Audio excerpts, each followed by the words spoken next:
काय मंडळी, पोह्यापासून असे मोदक तुम्ही कधी बनवून पाहिले? न उकड, ना तांदळाचं पीठ, ना मावा, तरीही इतके मऊ आणि तोंडात विरघळणारे मोदक. चला तर मग बनवूयात, तेही फक्त 10 मिनिटात. गॅसवर मी पॅन गरम करायला ठेवलं आहे, त्यामध्ये घालून घेते 1 वाटी पोहे. रोजचा नाश्ता बनवण्यासाठी आपण जे पोहे वापरतो ना, तेच पोहे मी इथे घेतलेलं आहे. यामध्ये आपण तूप तेल न घालता पोहे आपल्याला असंच त्याचा रंग बदलेपर्यंत भाजून घ्यायचं आहे, पण गॅसची फ्लेम मीडियम ठेवून. आजच्या मोदकांची खासियत काय माहिती आहे का? कुठलीही पूर्वतयारी न करता घरात उपलब्ध साहित्यात अवघ्या 10 मिनिटात तुम्ही हे बनवू शकतात. ज्यांना मोदक बनवायला येत नसतील, खायला आवडतात, बनवायला आवडतात, तशांसाठी तर आजची रेसिपी उत्तम पर्याय आहे. तुम्ही या पद्धतीने मोदक बनवून बघा, तुम्हालाही नक्की आवडतील. जर आजची रेसिपी तुम्हाला मनापासून आवडली तर एक लाईक शेअर सबस्क्राईब नक्की करा. तुम्ही चॅनलला पहिल्यांदाच जर भेट देत असाल तर सबस्क्राईब नक्की करा. पोह्याचा आपला इथे हलका रंग बदललेला आहे, इतपतच आपल्याला पोहे भाजून घ्यायचं आहे, जाळायचं नाही आहे. आता हे पोहे आपण प्लेटमध्ये गार करण्यासाठी काढून घेऊया. त्याच गरम पॅनमध्ये मी घालून घेते 2 चमचे डेसिकेटेड कोकोनट. तुम्ही इथे ओल्या नारळाचा वापर करत असाल तरी देखील चालेल. हे देखील आपल्याला त्याचा हलका रंग बदलेपर्यंत परतून घ्यायचं. इथे आपलं छान परतून झालेला आहे. याला देखील मी गार करण्यासाठी प्लेटमध्ये काढून घेते. मी गॅस घालवलेला आहे, पॅन गरम आहे, त्यामध्येच 1 चमचा काजू आणि 1 चमचा बदाम तुकडे मी घालून घेते. हे ऑप्शनल आहे, तुम्हाला नसतील घालायचे स्किप केले तरी देखील चालतील. गरम पॅनवर 2 मिनटासाठी आपल्याला ठेवायचे, म्हणजे याच्यातला मॉइश्चर निघेल आणि आपण जे मोदक बनवतो आहे त्याची टेस्ट आणखी एनहान्स होईल. भाजून घेतलेल्या पोह्यात आपण मिक्सर जारमध्ये घालून घेऊया आणि याची जितकी बारीक पावडर आपल्याला तयार करता येईल तितकी बारीक पावडर वाटप करून घेऊयात. या पद्धतीने मी याची अगदी बारीक पावडर रेडी करून घेतलेली आहे.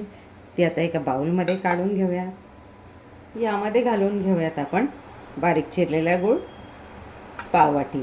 चमच्याचं प्रमाण म्हणाल तर मी पोह्याचे 3 ते 3.5 चमचे इथे गूळ घेतलेला आहे.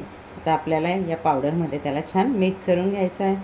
तुम्ही मिक्सरला ही पावडर वाटप केली त्यावेळेला देखील त्यामध्ये गूळ घालून फिरवून घेऊ शकता. यामध्ये ॲड करूयात आपण डेसिकेटेड कोकोनट, 2 चमचे मिल्क पावडर. यामध्ये घालून घेऊयात आपण 2 चमचे साजूक तूप. हे सर्व साहित्य आपण इथे छान मिक्स करून घेऊयात. आपण इथे जे कमी प्रमाणात साहित्य घेतलेलं आहे ते मोजण्यासाठी मी छोट्या पोह्याच्या चमच्याचा वापर केलेला आहे.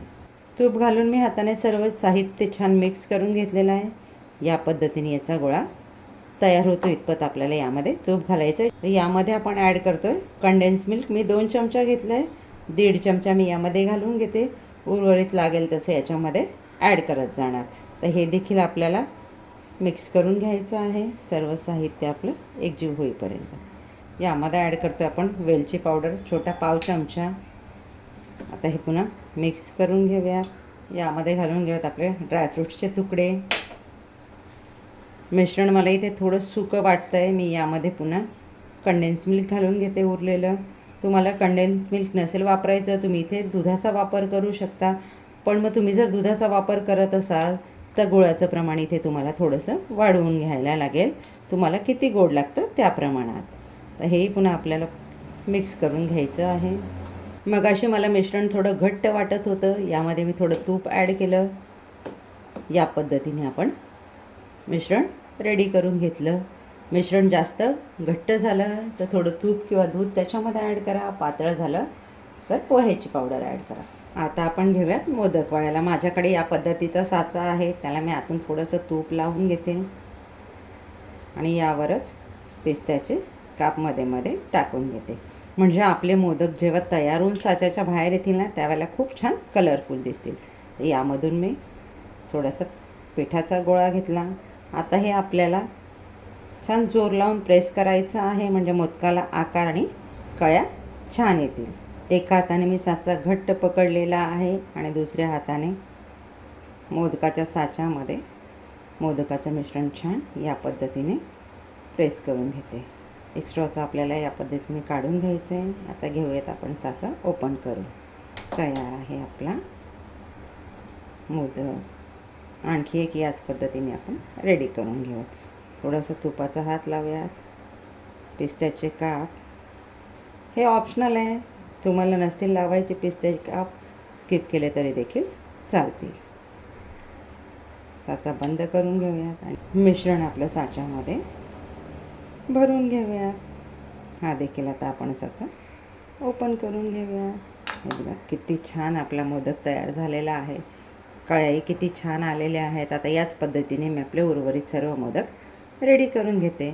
मोदक आपले इथे बनवून रेडी झालेले आहेत. आपण यामध्ये मिल्क पावडरचा वापर केला. त्याचं कारण हे की मिल्क पावडरमुळे आपल्या मोदकांना एक छान माव्याची टेस्ट येते. आता आणखी एक टिप देते. चुकून समजा आपलं हे मिश्रण पातळ झालं, आपल्याकडे पोह्याची पावडर उपलब्ध नाही आहे, अशा वेळेला काय करायचं, मिश्रण एक 5 ते 7 मिनटं झाकण ठेवून रेस्टसाठी ठेवून द्यायचं. पोह्याची पावडर त्यातला ओलावा शोषून घेते आणि आपले मोदक छान साच्यामध्ये बनवून रेडी होतात. काय मग, व्हिडिओ इथपर्यंत बघितला म्हणजे रेसिपी तुम्हाला नक्कीच आवडली असेल. तुम्ही ती बनवून बघणारच असाल. तर मग भेटूयात पुढच्या व्हिडिओमध्ये अशाच एक वैविध्यपूर्ण रेसिपीसह. तोपर्यंत आनंदी राहा, काळजी घ्या. आसनास किचनचे व्हिडिओज एन्जॉय करा.